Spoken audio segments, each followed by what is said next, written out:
ጤና ይስጥልን አድማጭ ተመልካቾቻችን እንዴት ሰነበታችሁ? ከዛሬ እንግዳ ጋራ እናስተዋውቃችሁ። አመሰግናለሁ። መምህር ልሳነ ወርቅ ካሳቢል እባላለሁ። እንግዲህ በሙያዬ የአቋቋም መምህር ነኝ ከኢትዮጵያ አዲስ አበባ። እሺ መምህር አመሰግናለሁ። ስምዎን እና የትምህርት ደረጃውን ካሳወቁን ወደ ዝርዝር ጉዳይ መግባት እንችላለን። ደህና ሰነበቱ ወይ? ምንድነው ቤት ነው ያሉት ይመስለኛል። ደግሞ በዊልቸር ላይ ወይም በሚገፋ ጋሪ ላይ ነው ያሉት እና ምንድነው የዚህ ምክንያቱ በዝርዝር ያስረዱናል። አድማጭ ተመልካቾቻችን ከመምህር ልሳነ ወርቅ ካሳቢል ጋራ የማደርገውን ውይይት እንድትከታተሉ በድጋሜ በአክብሮት ጋብዛለሁ። መልካም ጊዜ።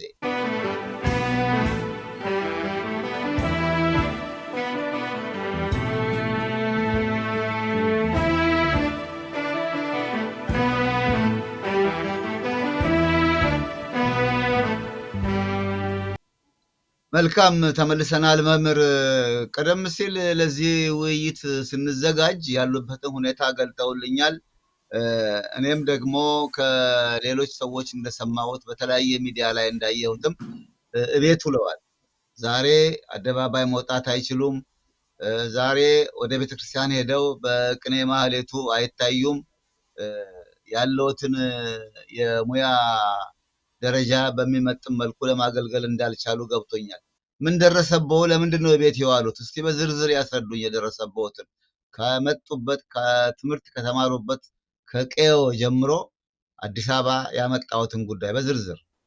እንግዲህ ምንድነው 2006 ዓመተ ምህረት በቀን ስራ ላይ ያለሁኝ በደረሰብኝ ከፍተኛ አደጋ ከሰባተኛ ፎቅ ላይ አንስቼ ከጣራው መሬት ላይ በማረፍ ወገቤ ላይ ያሉት የአከርካሪዎች የሚባሉት እንግዲህ በጣም ከፍተኛ ጉዳት ደርሶባቸው ያው ለ11 ዓመት ገደማ በአልጋ ላይ በመከራና በስቃይ ዘመናት እያለፉ ይገኛል። እንደው የእግዚአብሔር ምሕረትና ቸርነት። ወደዛ ከመሄዳችን በፊት ግን እንዴት ነው እሱ የቀን ሰራተኛ ሆኜ የሚሉት የቀን ስራ እንዴት ነው ሊሰሩ የቻሉት? ወደዛ ምን ወሰደው?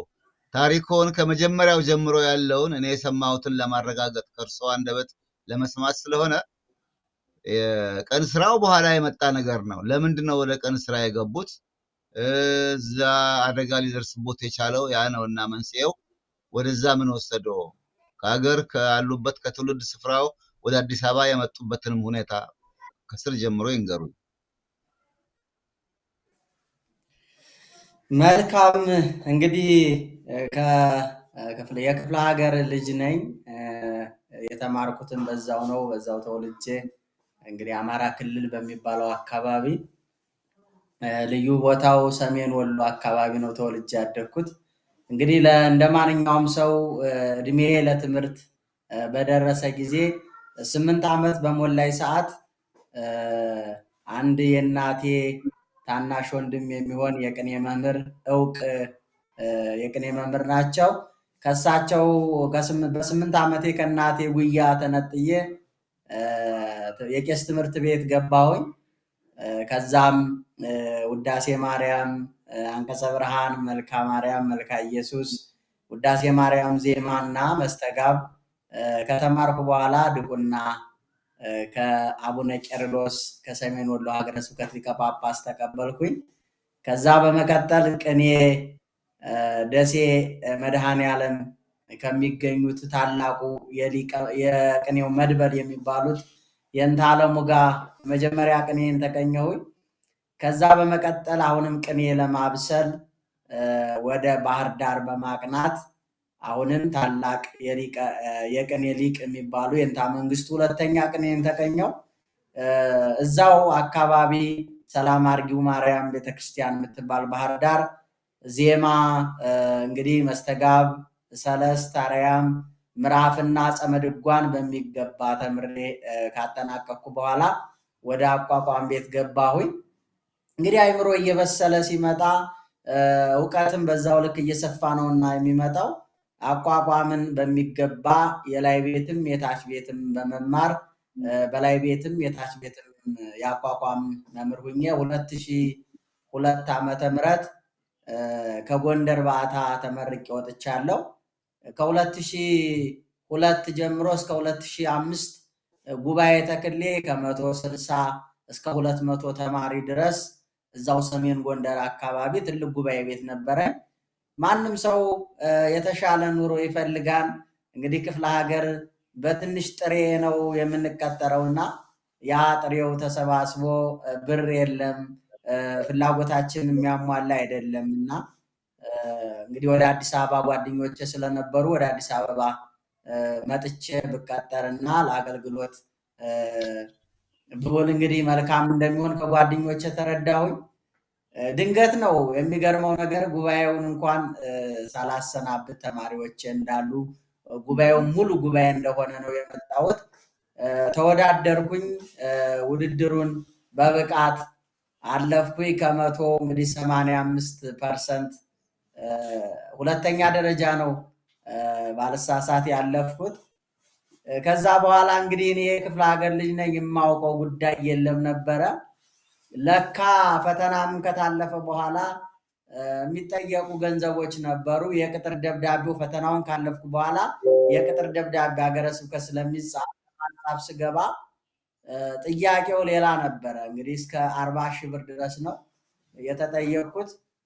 40 ሺህ ቀርቶ በዛ ሰዓት ለእኔ 400 ብር የለኝም እውነት ለመናገር እና የምከፍለው ሳጣ እንግዲህ እኔ በተፈተንኩበት ሌላ ያን 40 ሺህ ብር የሚሞላ ሰው ተገኝቶ መሰለኝ ሌላ ሰው የቅጥር ደብዳቤው ተጽፎለት ተላከ ማለት ነው እዛ ቤተክርስቲያን፣ እዚያ አጥቢያ ቤተክርስቲያን። በዚህም ተስፋ አልቆረጥኩም። እዚህ ካሳንቺስ የሚገኝ ቅዱስ ዑራኤል ቤተክርስቲያን በደጅ ጽናት፣ እንደውም አንድ አካባቢ የተወለድኩበት አካባቢ መምህር ናቸው። የእርሳቸውን ስራ እየሰራው እሳቸው ደከም ስለሚላቸው እንደ ደጅ ጽናትም እዛ ወደ የተወሰነ ጊዜ ወደ 1 ዓመት ቆየው።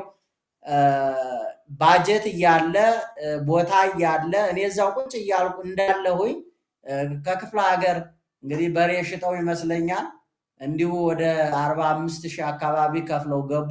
ከዛ በኋላ ተስፋ ቆረጥኩ። የእውነት ለመናገር የኔ መማር ምንድነው? የኔ ድካም እስካሁን 30 ዓመት ሙሉ እንግዲህ በቤተ ጉባኤ የእናት እንጀራ ያቆመው 8 ዓመት ላይ ነው። እናቴ ወጥ አልቆብኛን አድርጊልኝ የለ፣ ትኩስ እንጎቻ ስጭኝ የለ። እንግዲህ የቤተ ጉባኤን የሚያቅሰው ያቀዋንና ረሃቡንም ጥሙንም በመታገስ ብርዱንም ታግሰን ልብስ እንኳን የምንቀይርበት የለንም። እንግዲህ በጉባኤ ቤትና ያን ሁሉ መከራ አልፈን ለዚህ ደረጃ ስንበቃ ቤተክርስቲያን ተቀብላ እንደኔ መሰሎች ካላስተናገደች በሚል በጣም ተስፋ ቆረጥኩኝ። ከቤተክርስቲያን ትንሽ ራቅ አልኩና እጄን አጣጥፌ ግን እንደው እንደ ሰነፍ ቁጭ አላልኩም። የቀን ስራ መስራት ጀመርኩኝ። ወዲያው ትንሽ የአካባቢ ልጆች ነበሩና ሞያ ትንሽ አስለመዱኝ። እንግዲህ 6 ወር ከሰራው በኋላ ጣራ ቆርቆሮ መትቼ 7ኛ ፎቅ ላይ የመንግስት ኮንዶሚኒየም ነው። ከጣራው አንስቼ መሬት ላይ ነው ያረፍኩት። እንግዲህ አከርካሬ በጣም ተጎድቷል። በጊዜው በአምቡላንስ ጥቁር አንበሳ ሆስፒታል ወሰዱኝ፣ የመንግስት ሆስፒታሎች። ከዛ አንችልም ብለውኝ ኮሪያ ሆስፒታል ገርጃ አካባቢ የሚገኝ ብረት አስገብተው የበሬ ሻኛ ያህል አብጦ ነበረ። እሱን አፍሰው እንግዲህ በብረት አስገቡልህ ነው የሚሉኝ። እኔ 2 ወር ድረስ የማውቀውም ነገርም የለም ነበረ። እንግዲህ የነግን ነው ባለቤቴ እኔ ጋር አብራ ረዳቱና የቀን ስራ ስለምትሰራ ከሷ የማውቀው 2 ወር ግን ምንም አላውቅም ነበረ። ወደ ቀን ስራ ከመሄደው በፊት ቀደም ሲል እንደነገሩኝ ከአገር ከትውልድ አካባቢው ትምህርቶን አጠናቀው የስራ እድል አለ ሲባሉ ለፈተና አዲስ አበባ ሄዱ። ልክ ነኝ? ትክክል ነው። በትክክል አዲስ አበባ የት ነው ፈተና የወሰዱት? ፈተናውን ካለፉ በኋላስ ብር የጠየቀው የትኛው ደብር ነው? የትኛው ቦታ ነው? በትክክል እሱ ይግለጡልኝ እስቲ። መልካም። እንግዲህ ፈተናውን ያለፍኩት የአዲስ አበባ ሀገረ ስብከት ነው። ፈተናው የሚካሄደው ውጤቱም የሚለጠፈው እዛው ነው። አዎ አዲስ አበባ ሀገረ ስብከት ነው ለፈተና የሄዱት እና 85 ከመቶ አምጥቼ ፈተናውን አለፍኩ ሁለተኛ ሆኜ ነው ያሉኝ። ልክ ነኝ? እሱን እስቲ ያረጋግጡልኝ። በትክክል በትክክል እሺ። በትክክል አዎ። እና በትክክል ምን ተጠየቁ? 40 ሺህ ብር ካልከፈልክ ፈተናውን ብታልፍም አትቀጠርም ነው የተባሉት ወይንስ የእርስዎ አዎ ግምት ነው? የቅጥር ደብዳቤ አይጻፍም ነው። ምንድነው ያ ፈተናውን ቢያልፍም አንድ ሰው የቅጥር ደብዳቤው ሊጻፍ የሚችለው የተጠየቀውን ሳንቲም ወይም ብር በመክፈል ነው። ስለዚህ ያንን ማሟላት አልቻልኩም ነበር እኔ። ፈተናውን ባልፍም ገንዘቡ እጄ ላይ ስለሌለ እንግዲህ ገሸሽ ነው ያደረጉኝ ወደኋላ። የቅጥር ደብዳቤው አልተጻፈም። በእኔ በተፈተንኩበት እንግዲህ ሌላ ብር ያለው ሰው መጥቶ ገብቶ ወደዛ ቦታ ሄደ ማለት ነው። ግን ፈተናውን ማለፎን የነገሮት ብርም ደግሞ ይሄን ያህል 40 ሺህ ብር አምጣ ያሎት እንደው በስም ባይጠቅሱ እንኳ ክፍሉን የሂሳብ ክፍሉ ነው ፐርሰኔሉ ነው ከቻሉም ደግሞ ይሄንን አፍ አውጥቶ የጠየቀዎትም ግለሰብ መግለጥ ይፈቅዳሉ? ምንም የሚያሳፍር ነገር የለም። አሁን እኮ የተለመደ ሆኗልና ያው በእኛ ጊዜ 40 ሺህ ነበረ። አሁን ወደ አድጎ ወደ 400 ወይም ወደ 500 ሺህ አድጓል። ምንድን ነው በዛ ሰዓት ግን ፈተና ወረቀት ተለጥፎ አንብበን የቅጥር ደብዳቤ እንዲጻፍልን ሀገረ ስብከት ውስጥ እንገባለን። ጥያቄውን ባቀረብን ጊዜ እንግዲህ እኔ በነገራችን ላይ ያው የክፍለ ሀገር ልጅ እንደመሆኔ ማን ተቀባይ ማን ሰጭ እንደሆንም እኔ ብሩ ከኔ እንደሚፈለግ ነው የማውቀው በጊዜው እንጂ ግን ባለሳሳት ሴት ናት፣ አስተናጋጅ ናት። ወንበር ላይ ቁጭ ብላ ወንበሯን እያሽከረከረች ነበረ በጊዜው አገረ ስብከት ውስጥ ማለት ነው። 40 ሺህ ብር እንደሚያስፈልገኝ የገለጸችልኝ እሷ ናት። 40 ሺህ ብሩ አልተከፈለም የቅጥር ደብዳቤው እንደማይጻፍ አስረግጣ ነገረች ማለት ነው። ከዛ በኋላ ለሁለተኛ ቀን እዛ አገረ ስብከት ለመግባት ሞክሬ ነበረ። ከጥበቃዎች ጀምሮ እንዳይገባ ብለው አሳገዱ። ጥበቃዎች ሁሉ አባረሩኝ ማለት ነው። እንደውም ጥበቃ የሚገርመው ደብድቦኛል። እንደው ያለፈ ጊዜ ስለሆነ እንደው እውነቱን መናገር ስላለብን ነው። አዎ እኔ እንደው ብር የጠየቀው ማን ነው ማለቴ ምናልባት ነው ለአድማጭና ለተመልካች። ይሄን ደግሞ ፕሮግራም የቤተ ክህነቱን በተለይ አዲስ አበባ ሀገረ ስብከት መቼም በሙስና በጣም የታወቀ ቤት ነው። ዛሬም አለመሻሻሉ በጣም የሚያሳዝንና የሚያሳፍር ነው እና ሰሚዎቹ እንዲገነዘቡ ብዬ ነው። እንግዲህ አዲስ አበባ ሀገረ ስብከት ውስጥ የምትገኝ አንዲት ሴት ነች ብር አምጣ ያለችኝ ብለዋል። ተመልሰው ለሌሎች ሰዎች አቤት ለማለት አልሞከሩም ወይ ልለው ነበረ። ተመልሼ ሲሄድ አላስገባሉኝ አሉ እና እሺ ከዛ ምን ሆነ? እስቲ ይቀጥሉና። ከዛ እንግዲህ በሁለተኛው ቀን እንዲሁ ልገባ ሞክሬ ነበር። ለምን ስሜ እዚህ ተለጥፏል፣ ሁለተኛ ደረጃ መምህር ልሳነ ወርቅ የሚል አገረ ስብከት ሰሌዳው ላይ ተለጥፏል። ስለዚህ ለምን ይሄ ሆነ የሚል ጥያቄ ለማንሳት እንደው ሰሚ ቢገኝ ብዬ በድፍረት ስገባ በር ላይ እንግዲህ ያሉ ጥበቃዎች እንደውም የሚመስሉት እንደው እውነት ለመናገር እንደው ለመግለጽ ሁሉ ይከብደኛል። ገነትን የሚጠብቁ በኪሩቤል ምንድን ነው የምትገለባበት ሰይፍ የኪሩቤልን ሰይፍ ነው የሚመስሉት። ብር ካልተሰጣቸው ጥበቃዎቹ ሁሉ አያስገቡምና እኔ ያ ሚስጥር አልገባኝም። አሁን ነው ያወቅኩት። ከ200 እስከ 500 ብር ተሰጥቷቸው ጥበቃዎች ያስገቡ ነበር አሉ። እኔ ያን ነገር ሲስተም አልገባኝም ነበረ። በኋላ ላይ ግን 500 ብር እኮ ብትሰጣቸው ያስገቡ ነበር፣ ጥበቃዎቹም አይደበድቡም ነበር ብለውኛል። እንግዲህ በያዙት ዱላ አንድ ጊዜ ተመትቻለሁ። ከዛ ቁርጥ መሆኑን ሳቀው ተመለስኩኝ። በጣም ተናድጄ ነበረ፣ ስሜታዊ ሁኜ ነበረ። ጓደኞችን አዋራዋቸው። አይ ይሄ እኮ የተለመደ ሆኗል፣ 40 ሺህ 50 ሺህ እኮ ይቺ የተለመደች ናትና የቁርስ ማለት ናት። እንደውም እግዚአብሔር ይባርካቸው በመብታቸው አላለፍክም ብለውም እኮ ፈተና ሁሉ የሚኮረጅ ምንድን ነው የሚገለበጥበት ሁሉ አጋጣሚ አለ። ያለፈው እንዳላለፈ ያላለፈው ደግሞ አልፏን ተብሎ የሚለጠፍበት አጋጣሚም ስላለ እንደውም ፈተናህን አይተህ ራስህን ማወቅህን መልካም ነው፣ ግን ይሄ ብር ከሌለ ምንም ነገር የሚሆን ነገር የለም አሉኝ። ከዛ እንግዲህ ምንም አማራጭ ስለሌለኝ አንደኛ የክፍለ ሀገር ልጅ ነኝ፣ መውጫ መግቢያ የማላቅ ሰው ነኝ። በቀጥታ ወደ ካሳንቺስ ኡራኤል ቤተክርስቲያን ነው ያመራሁት። እዛ ጋር የኔ አካባቢ ሰዎች ነበሩ እዚያ የሚያገለግሉ። እንግዲህ አሁን በህይወት የሉም፣ ተስፋዬ ይባላሉ። የድጓ መምህር ናቸው። መምህር ተስፋዬ ይባላሉ። የእሳቸውን ስራ እየሰራው እሳቸው ትንሽ ደከም ስለሚላቸው የእሳቸውን አገልግሎት ማይሌትም ሆነ ፍትሃትም የእሳቸውን ስራ እየሸፈንኩኝ የዳቦ ይሰጡኝ ነበረ። ያችን ነገር እየተቀበልኩኝ ጊዜ ሳሳልፍ ነበር። በኋላ ላይ ግን እኔ እዛው እያለው ክፍት ቦታ ነበርና አገልግሎት የሚፈልገው ቦታ ላይ እኔ እዛው እያለው ከክፍለ ሀገር እንግዲህ ይመስለኛል 2 በሬ ሽጦ እንደመጣ ነው የነገረኝ። የአንድ የዝማሬ መዋሥዕት መምህር ናቸው።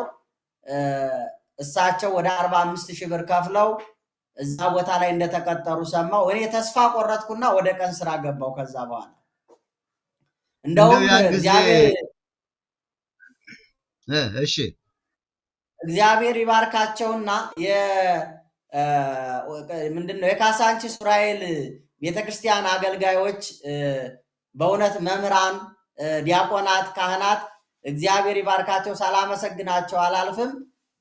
ተፈራርመው ሁሉ ይህንን ልጅ እኛ እንፈልገዋለን፣ አገልጋያችን ቢሆን አጋጃችን ቢሆን ገና ወጣት ነው፣ ስለዚህ ስለምንፈልገው የደብሩ ሰበካ ጉባኤ ወይም የደብሩ አስተዳደር ተመልክቶ ቢያጸድቅለትና ቅጥር ቢፈጸምለት መልካም ነው የሚል ፊርማ ሁሉ ነበረኝ። እንደው እስከ ቅርብ ጊዜ ነው ቀድጄ ጣልኩት እንጂ ነበር እኔ ጋር እንደው ለአጋጣሚ ይዤው ኖር ነበረ እና እንደዚያ ያደረጉም አገልጋዮች አሉ። ከዛ በኋላ ግን ተስፋ ቆረጥኩ። ወደ ቀን ስራ ነው በቀጥታ ያመራሁት። እሺ፣ ወደዛ እናልፋለን። አድማጭ ተመልካቾቻችን የምንዋየው የቤተ ክህነቱን የጭካኔ የሙስና ጥግ ያሳያል ብለን በገመት ነው ርዕሰ ጉዳይ ላይ ነው። መምህር ልሳነ ወርቅ አዲስ አበባ ከወሎ አዲስ አበባ ሄደው ተፈትነው ፈተና አልፈው ለመቀጠር እና ለማገልገል ፈልገው ነገር ግን ፈተናም ቢያልፉ ሌላ የሚሰጥ እጅ መንሻ ስለነበረ 40,000 ብር ነው ያሉት እሳቸው። ያንን ማግኘት ስላልቻሉ ተመልሰውም አቤት ለማለት አልቻሉም። እንደውም ዱላ ትንሽ ቀምሰው ወደ ሌላ ሄደዋል። ግን የአዲስ አበባ ሀገረ ስብከት ሙስና አዲስ አይደለም። በእውነቱ እኔ ከዚህ ቀደም ምኒልክ ቴሌቪዥን በሚባለው ላይ በምሰራበት ጊዜ የሀገረ ስብከቱን ሊቀ ጳጳስ ብፁዕ አቡነ መልከጼዴቅን አናግሬያቸዋለሁ። ካነሳሁላቸው ጥያቄዎች አንዱና ዋነኛው የአዲስ አበባ ሀገረ ስብከት በሙስና የታወቀ ነው፣ ይህን ሙስና ለማስቀረት ምን ጥረት ታደርጋላችሁ ብዬ ይህን ጥያቄ አንስቼላቸዋለሁ። አዲስ አይደለም የአዲስ አበባ ሀገረ ስብከት ሙስና። እንደውም እርስዎ እንዳሉት እድለኛ ነዎት፣ 85 ከመቶ አምጥተው ፈተና አልፈዋል መባሉ። መጀመሪያውኑ ብር ሳይዙ ውጤቱም አይገለጥም ነበረ እና ለማንኛውም ኡራኤል ሄደው የኡራኤሉ እርስዎ በሄዱበት ጊዜ አለቃው ማነበሩ? ብርም የሚቀበሉት 45,000 ብር ከዛኛው ሰው የተቀበሉት አለቃ፣ በዚህ ጉዳይ ላይ ወሳኝ የሆኑት አለቃ ማን ናቸው? ያስታውሷቸዋል? ያውቃቸዋል? ለመናገር ፈቃዶ ሆኖ? የእውነት አሁን 11 ዓመት ስላለፈው ስማቸውን ረስቸዋለሁ፣ ግን መነኩሴ ናቸው። እንግዲህ ፈራጭ ቆራጭ ናቸው። እዛ ቦታ ላይ የፈለጉትን የአካባቢያቸውን ሰው አምጥተው ነበር የሚቀጥሩት። እንደው በእውነት በጣም የሚያሳዝን ነበር የሚታይበት። ቤተክርስቲያን ሳይሆን ከቤተክርስቲያን ውጭ ያለን እንደው በአንድ ቢሮ እንኳን የሚፈጸም ስራ አይመስልም ነበር እና የፈለጉትን ግባ የፈለጉትን ውጣ የሚሉ አባት እንደነበሩ በደንብ አውቃቸዋለሁ። 1 ዓመት ያህል ስለኖርኩኝ መነኩሴ ናቸው። እስካሁን እንግዲህ በህይወት የሚኖሩም አይኖሩም አላውቅም። ብቻ በእድሜም ወደ 50ዎቹ ገደማ ነበሩ በዛ ሰዓት። እንደው ስማቸውን ዘንግቼዋለሁ። መልካም፣ ምንም አይደለም። እንግዲህ ያው ዘመኑ ሲታወቅ ሰው ወደኋላ ቆጥሮ ያገኘዋል። ቁም ነገር የለውም። እሳቸው እከሌ ተባሉ አልተባሉ የምን ያሳ ምኑ ነው ከጭንቅላቱ ይባላል። ከላይ ጀምሮ ቤተ ክህነቱ ትንሽ ብልሽት የገጠመው ስለሆነ አዲስ ነገር አይደለም። ነገር ግን እርስዎን መጠየቅ የምፈልገው ወደ ቀን ስራ ተስፋ ቆርጠው ከመሄደው በፊት አንድ ሙከራ ያደረጉት ኡራኤል ሄደው ነው። ሌላ ቤተክርስቲያን እንዲሁ ሄደው መቃብር ቤትም ቢሆን እያረፉ እያገለገሉ ሙያውን ካስመሰከሩ በኋላ ሊቀጠሩ ይችሉ ይሆናል። ትክክለኛ አካሄድ ነው ማለት አይደለም፣ ግን ችግር ነው። ምንም ምርጫ የለውትም።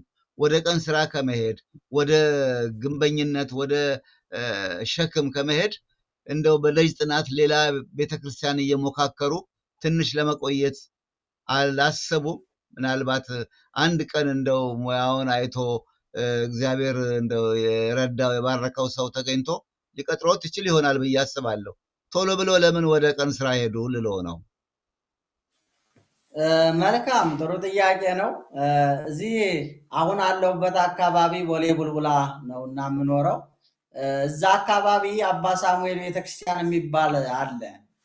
እንግዲህ ከዛ ከዑራኤል ተስፋ ቆርጬ ብመጣም የቀን ስራ እየሰራሁም ከቤተክርስቲያን አራኩም የእውነት ለመናገር እና እዛ አባ ሳሙኤል የሚባል ቤተክርስቲያን ሂጄ ጥበቃ አገኘሁኝ፣ የቤተክርስቲያን ጥበቃ እና ምንድነው ክፈል ያሉኝ 15,000 ብር ክፈልና ከአንድ ወር ወይም ከ2 ወር በኋላ ወደ ማህሌት ትዞራለህ የሚል ጥያቄ ተሰነዘረ። ደግሞ ድጋሜ ቦታው አዲስ ነው፣ ገና ምንም ገቢ ምንጭም በዛ ሰዓት የለውም።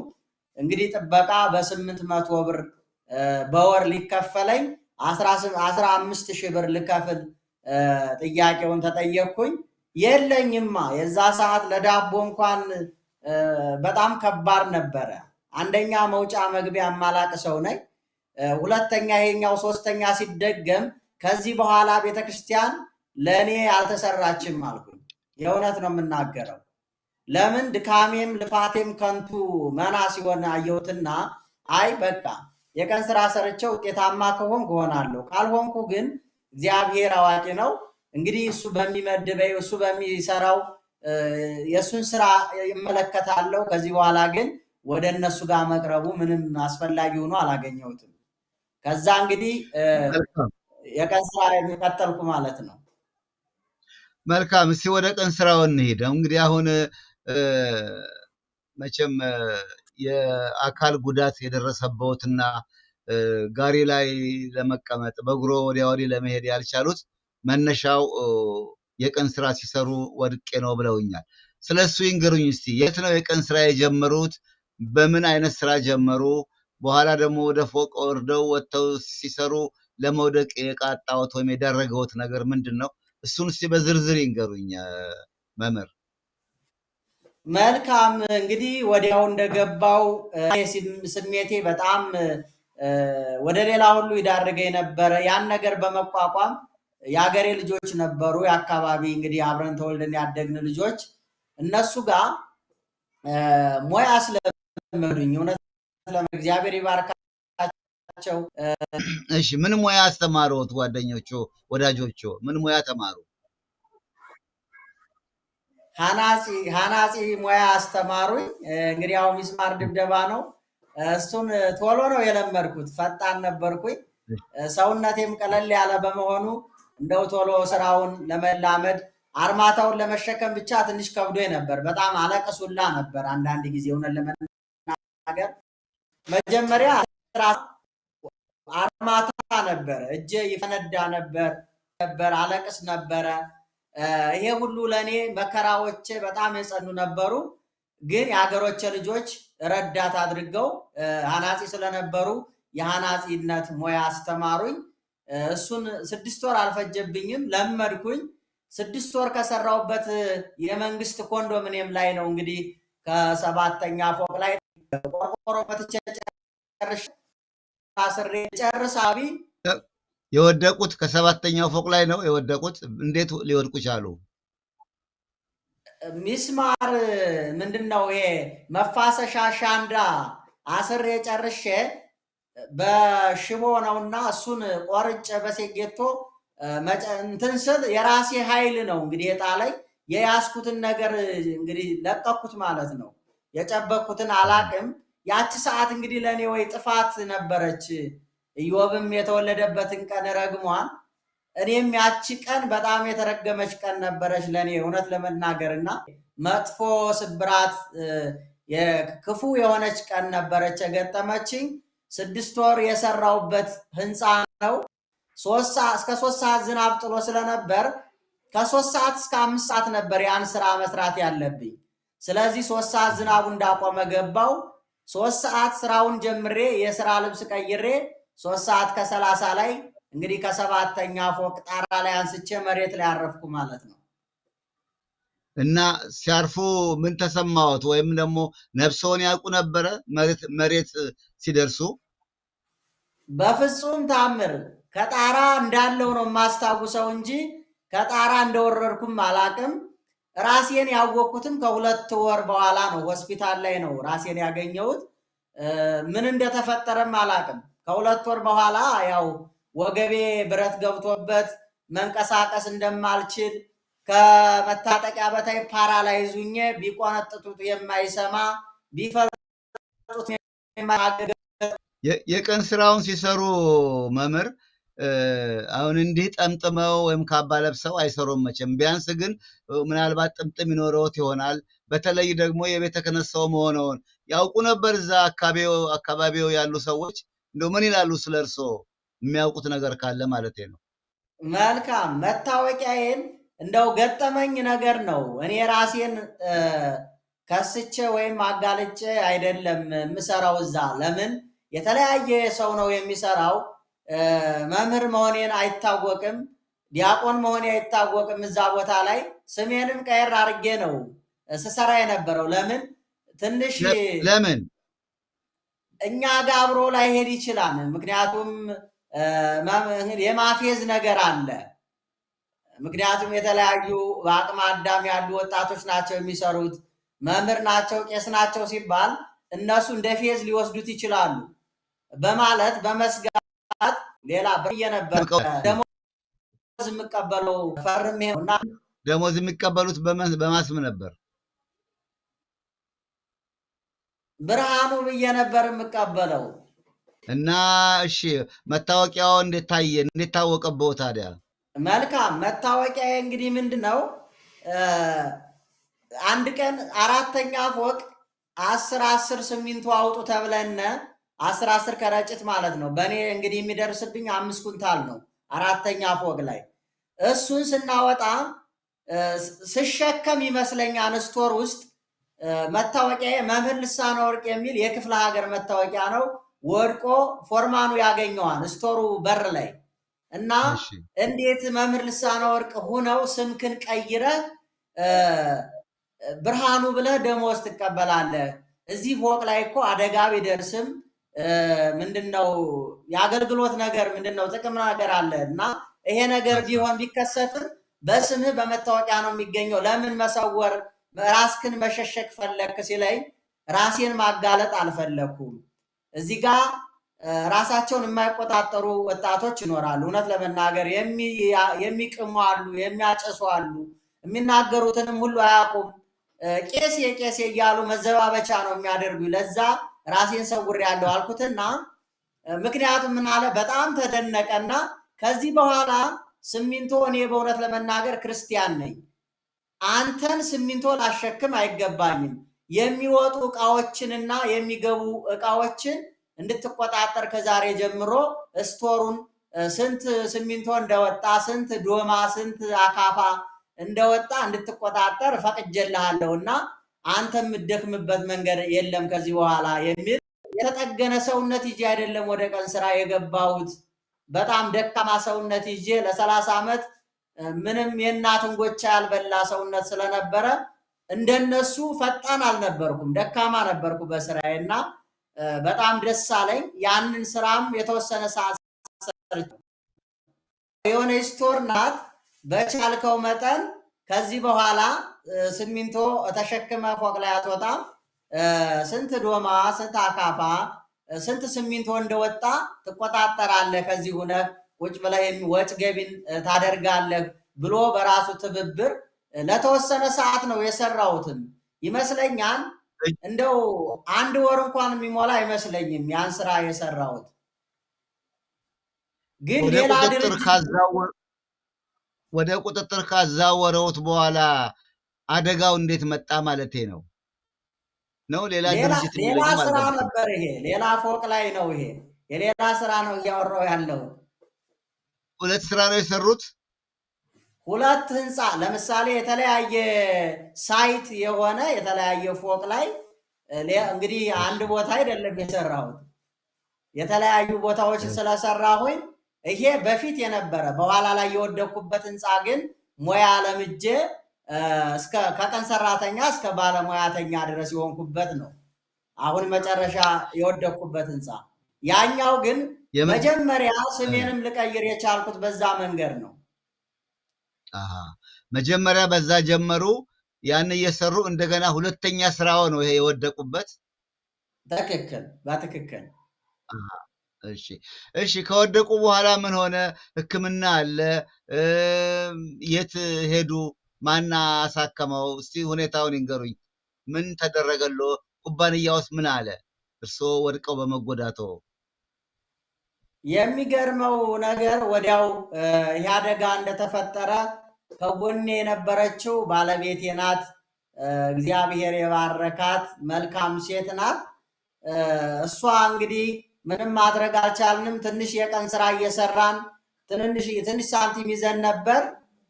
እዛ የወደኩበት ፎርማኑ ወይም ኮንትራክተሩ ደግሞ 33,000 ብር አውጥቶ ኮሪያ ሆስፒታል ቀዶ ጥገና ተደረገ። ከዛ በኋላ የት ወደክም የት ደረስክም አላለኝም።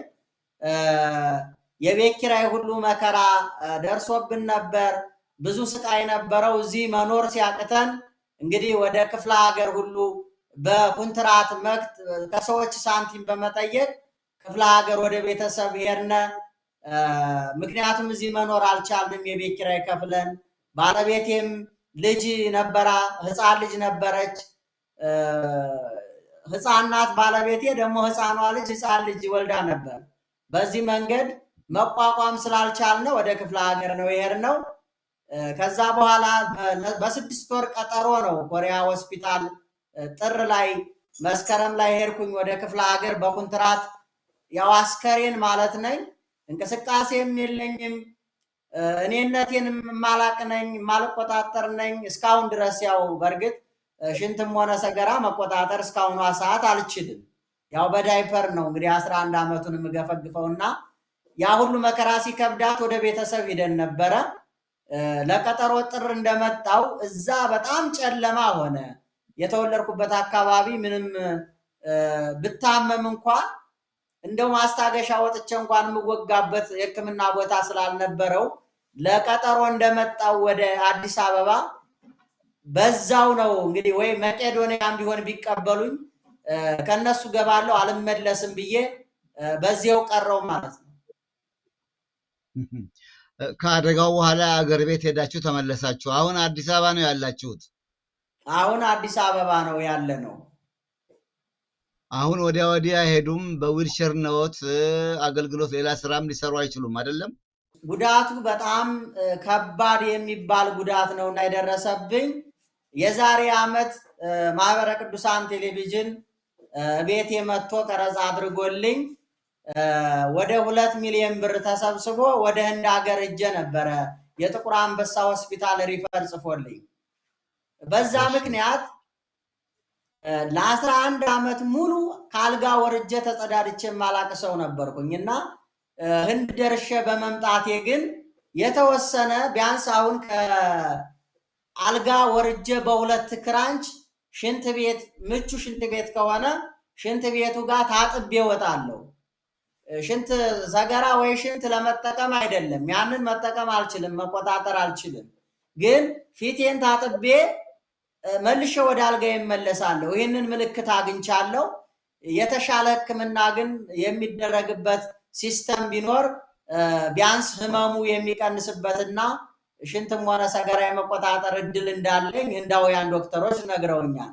መታጠቂያ በታች ፓራላይዝ ስለሆንኩኝ ከመታጠቂያ በላይ ያሉ ነርቮች ስለሚሰሩ እነሱን በመጠቀም ህመሙን የመቀነስና ሽንት የመቆጣጠር ሲስተሙ $10,000 ድረስ የሚጠየቅናቸው ማለት ነው። ይህንን ይመስላል እንግዲህ እስካሁን ያለሁበት ደረጃ። ህመሙ ከባድ ነው በጣም 24 ሰዓት ሚጥሚጣ በርበሬ ለውሶ አይን እንደመቀባት ያህል ነው ክብደቱ። እንደው በዚህ ልግለጸው ብዬ ነው። 24 ሰዓት ሙሉ ህንድ ደርሼ ብመጣም ይሄ ህመም አልቀነሰም። እንግዲህ ያየሁት ተስፋ ምንድን ነው? በሁለት ክራንች ካልጋ ወርጄ ሽንት ቤት ፊት የመታጠቤ ያለ ድጋፍ በሁለት ክራንች እና የእግር ድጋፍ ተደርጎልኝ እሱን ወገቤ ላይ ደግሞ መታጠቂያ ነገር አለ። እሱን ተጠቅሜ ፊቴን ታጥቤ በመውጣቴ ተመስገን። ህመሙ ግን አንድም ነገር ያው አልቀነሰልኝም። እንቅልፍ ደግሞ ለ11 ዓመት ምንም ነገር እንቅልፍ አላቅም ነበረ። አሁን 3 ሰዓት በቀን በ24 ሰዓት 3 ሰዓት እና እስከ 4 ሰዓት ድረስ እንቅልፍ ተኛለሁ ማለት ነው። ከዛ ህመሙ ይቀሰቅሶታል። ህመሙማ ፍጹሙን ሊቆም አይችልም፣ ግን ያው ድንዝዝ ይልና እንቅልፍ መያዝ ጀመረ። አሁን የሚገርመው 4 ሰዓት ወይም 3 ሰዓት እየተኛው ነው። እግዚአብሔር ይክበር ይመስገን በአሁኑ ሰዓት። ይሄ ነገር ለ11 ዓመት ግን የለም ነበረ፣ አይቼው አላቅም ነበር ማለት ነው። አንድ ሁለት ጥያቄ ሲመምር እንደው አንደኛ አደጋው የደረሰበት መስሪያ ቤት እንደው ምንም ከዛ በኋላ ሊያገኘዎት ወይም እርስዎ እሱን ሊያገኙ አልሞከሩም? አንዱ ይሄ ነው። ሌላው ደግሞ ከቤተ ክህነት አካባቢ እንደው ይህን ጉዳትዎን አውቀው የሚጠይቁት ወይም ደግሞ እንደው ሀሳብ የሚሰጡት ሰው አለ? እስኪ ሁለቱንም ይንገሩኝ። መጀመሪያ የመስሪያ ቤቱ ምን እያለ ነው? መስሪያ ቤቱ እንግዲህ በጊዜው ባለቤቴ ብቻ ስለነበረ ያጠገቤ እንደው መውጫ መግቢያውንም አታውቅምና ያችን 33 ሺህ ብር ለኮሪያ ሆስፒታል ማስያዣ ነገር አድርጎ ያው ሕክምናው ሲካሄድ ቀዶ ጥገናው ያችን ከፈለ። ከዛ በኋላ ጠፋ ማለት ነው። ሰውየው ተደወለለት፣ እባክህ እርዳን፣ ማንም አጠገቤ የለም፣ እባክህ ባለቤቴን እርዳኝ፣ አትርፍልኝ የሚል ተማጽኖ ማሰምታ ነበር። ክሰሽኝ የሚል ነው ያቀረበው። ከዛ በኋላ ይቺ ገና ታናሽ ብላቴና ናት፣ ምንም ማድረግ አልቻለችም፣ ተወችው ማለት ነው። የቤተ ክህነቱ አንድም ሰው የጠየቀኝ የለም። እንደው የራሴ ነው ነግበኔ ብሎ እንኳን እግዚአብሔር ይማርህ ብሎ ደውሎ ያጽናናኝም አንድም አባት አንድም ካህን የለም። እንግዲህ እንደውም ይሄ ነገር ወደ ሚዲያ ቀርቤ በማህበረ ቅዱሳን በመዘገቡ ደስተኞች አልነበሩም። የዛሬ 11 ዓመት የተከናወነ ድርጊት አሁን ለምን ስማችን ታሳጣለህ የሚል የስልክ ዛቻም ነበረበት። እኔ ግን ያው ወደ ጎን አድርጌ በመተው ዓላማዬ እግዚአብሔር በዚህ መንገድ ሰዎችን አስነስቶ ይህንን የራሔልን እንባ ያበሰ እንባ የኔንም የ12 የ11 ዓመት እንባ ያብስልኛል ብዬ ወደ እግዚአብሔር ነበር የምማጸነው። ጆሮ አልሰጠዋቸው። ባለቤቶ እዛ ወሎ ሆናችሁ የተጋባችሁት? የት አሉ? አጠገበው ነዎት? ሰላም እንበላቸው። ከስራ አልተመለሰችም። እንግዲህ ሰዓቱ ገና ነው መሰለኝ። ልጆች አላችሁ እንዴ? የሁለት ልጆች አባት ነኝ። እግዚአብሔር እንግዲህ በልጆች ባርኮኛል። የአንድ ወንድና የአንዲት ሴት አባት ነኝ። የ10 ዓመትና የ9 ዓመት ልጆች አሉ። ይማራሉ? ይማራሉ። 5ኛ ክፍል ናት ታላቋ። ታናሹ ደግሞ ወንጌሉ ልሳነ ወርቅ ይባላል። 4ኛ ክፍል ነው። በጣም ጥሩ ነው። እግዚአብሔር ቢረዳው ታሪክውን የሚያውቁ የህግ ባለሙያዎች ጉዳዩን በህግ ይዘው አደጋ የደረሰበት መስሪያ ቤትን ተጨማሪ ካሳ የአገልግሎት እንግዲህ ብዙ ካልሰሩ ደግሞ ከባድ ነው። እንደው ህጉ ለእርሶ ምን እንደሚል ምን ሊያስገኝለው እንደሚችል ጥሩ የህግ ባለሙያ ይህንን የሰማ ቢያደርግ መልካም ነው። ሌላው ግን የቤተ ክህነቱ ነገር እኛም እንደው የቤተ ክህነቱ ጭካኔ በጣም የጠነከረ ነው። ሙስናውም እንደ መጨረሻውን ጥግ የደረሰ ነውና ከእርሶ የባሰ አደጋ በደል የደረሰባቸው ብዙ ሰዎች አሉ በቤተ ክህነቱ ምክንያት። ግን ሁሉም ወደ ሚዲያ አይመጡም። ቢመጡም በእውነቱ አንዴ ይጀመርና ልክ አሁን የናርሶ ውይይት አደረግን በቃ ይረሳል፣ ቀረ፣ ዝም ብሎ ነው ይባላል። ግን ጉዳዩን አጠንክሮ የሚይዝ ሰው ባለመኖሩ ነውና መቼም ጊዜው ሲደርስ ጽዋው ሲሞላ ሁሉም ግፈኞች የእጃቸውን ያገኛሉ። እርግጠኛ ነኝ። እርሶም እንግዲህ እግዚአብሔር ይርዳዎ። ምናልባት እንደው በዚህ የተነሳ በደረሰቦ አደጋ ምንም አገልግሎት ሳይሰጡ የድጓው ሊቅ ያቋቋሙ መምህር ይሄን አይነት አደጋ ደርሶበት በዊልቸር ቤት ውስጥ ሲውል በጣም አሳዛኝ ነውና ቤተክርስቲያን ነበረች ትልቋ ተሟጋች። ግን እንግዲህ አልታደልንም። እንደዛ አይነት ሰዎች የሉም ቤተ ክህነት ውስጥና ምናልባት ይሄን ፕሮግራም የሰሙ ሰዎች ከእርሶ ጋር ይገናኙ ይሆናል። እንደ እርሶ በመጨረሻ የሚነግሩኝ ነገር ስለ እርሶ ሁኔታ ወደፊት ምን ይጠብቃሉ? ምን ቢደረግልዎ ነው ጥሩ የሚሆነው? በዛ ላይ አስተያየት ወይም የሚነግሩኝ ካለ ቢነግሩኝ። እኔ ጥያቄዎችን ጨርሻለሁ። መልካም፣ እናንተ ትልቅ ክብር አለኝ። ይህንን ነገር እንደው ቁስሌ ተሰምቷችሁ መከራው ተሰምቷችሁ እኔን ቃለመጠይቅ ስላደረጋችሁልኝ ስለጋበዛችሁኝ በጣም አመሰግናለሁ። ስለ ቤተ ክርስቲያን አንድ ነገር መናገር እፈልጋለሁ። እንግዲህ በእኔ ጊዜ ነበር የተጠየኩት። በአሁኑ ሰዓት ተባዝቶ 400 ወይም 500 ሺህ ነው አንድ መምህር ወይም አንድ ካህን የሚቀጠረውና እስከ መቼ ነው? ወደፊትስ የሚማሩት ልጆች ምን ተስፋ ይዘው ነው ሊማሩ የሚችሉት? መሳቂያ ነው የሆነው። የእውነት ለመናገር እንደው ሙስና በቤተ መንግስትም አለ ይባላል እንደው በወሬ ደረጃ፣ ይሄኛው ግን እፍረት የሌለው በግልጽ አንጣ ቤተ ክርስቲያን ሰው የሚሸጥባትና የሚሸቀጥባት ሆና ነው ያለችውና ከዚህ እንደው አባቶች ተምረው የእውነት እግዚአብሔር ወደፊት የሚሰጣቸውን ትውልዶችን እግዚአብሔር እንዲቀበላቸው አገልግሎታቸውን እንዲባርክ ቤተን እንድትባረክ ምዕመናኖች ሆናል እንጂ የወንበዴ ዋሽ በሆኑ በመጽሐፍ ቅዱስ ተጽፎ የሚገኘውን እየተገበርን ነው ያለነውና እንደው ከዛ ስህተታችን ብንታረም። እኔ እንግዲህ አገልግሎት ልሰጥ ላልችል እችላለሁ። ለምን? መታጠቂያ በተይ ፓራላይዝ ነኝ፣ ሽንት መቆጣጠር የማልችል ሰው ነኝ። ከዚህ በኋላ ቅጠሩ ብዬ ብሄድን 500 ሺህ 400 ሺህ ስለማላገኝ እዚሁ ቀርቻለሁ። የተማርኩትም ትምህርት እዚሁ ቀርቷል፣ ለትውልድ ሳይተላለፍ ማለት ነው። አሁንም ይህንን የሚሰሙ ታዳጊ ደቀ መዛሙርት ምን ተስፋ ይኖረናል ብሎ ትምህርታቸውን እንዳይተው አገረ ስብከቱ ቅዱስ ሲኖዶሱ ጠንከር ብሎ ሰርቶበት ይህንን ሙስና ጉቦን ቢያስቀረው መልካም ነው እላለሁ። በዚህ አጋጣሚ ከቤተ ክህነት ሰዎች እንደ ሁሉንም መቸፍረግ እንዳይሆንብኝ በአሜሪካን ሀገር የሚገኙ 3 አባቶችን ልጥቀስና ከጎኔ ሆነው ለልጆች ዳቦ ብለው የረዱኝን 3 አባቶች የቤተ ክርስቲያን አባቶች ልጥቀስ።